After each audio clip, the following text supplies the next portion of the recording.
Can you believe anything that's coming out of Washington with the recent non-farm payrolls, which showed a 254,000 jobs created in the US just in time for the Biden-Harris administration going into its additional term in November? These numbers are manipulated. This is Meir Volensky with Driving Markets. Let's have a little bit look deeper. Let's look deeper into those numbers from the non-farm payrolls that came out on October the 3rd. Okay, Friday, October the 3rd. Well, the numbers have been revised for well over the last 12 months. So around about 8 out of 10 times the numbers have been revised downwards. And yet, lo and behold, everyone was worried about a recession. They're all concerned, including the Fed, that the US is going into a recession, going into a slowdown. In fact, the Fed was projecting and broadcasting that there could be a soft landing, there will be a soft landing in the economy. Well, in the over 100 years of the Fed, there's never been a soft landing. And this soft landing is a fiction of their imagination. However, with Joe Biden, Kamala Harris, and of course, Jerome Powell and the other cronies in Washington, what they're trying to project is an image that the US is in a very robust, strong state. It's not. Those numbers, those job numbers that were created were mostly government jobs, if not 80% government jobs. In other words, the manufacturing productivity, the entrepreneurial jobs, the small business jobs, the medium business jobs don't exist. Why don't they exist? Because there is a contraction overall in the US economy. So you can't come along to me and say, by the way, the US economy is doing well. They think that you are a fool. They're trying to gaslight you and trying to make out that the economy is doing well. But essentially, it's not doing well. Now, these numbers are there for Washington, or should say for Wall Street's lovely attitude or wanting attitude that the US economy is doing well. Wall Street supports the Democrats. That's clear.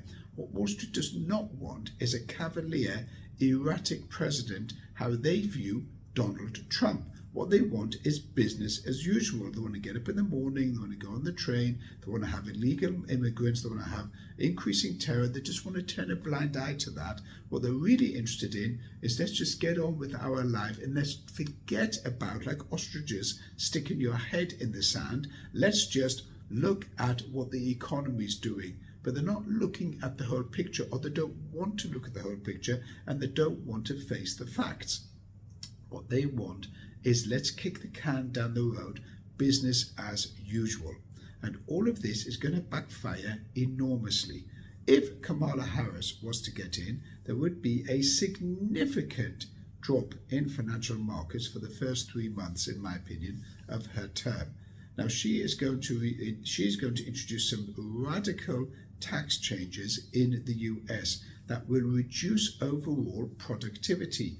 That is not going to help the US economy. By raising taxes, you might think that you're a socialist, welfare, virtuous individual helping the poor, but what you're going to do is you're going to whack production as far as the US manufacturing sector is concerned and the US corporations are concerned. Because as that corporation tax rises and personal tax rises, then you're going to have corporations exiting the US. When they exit the US, there's going to be a lot of layoffs. So you're going to have rising unemployment under the Kamala Harris administration.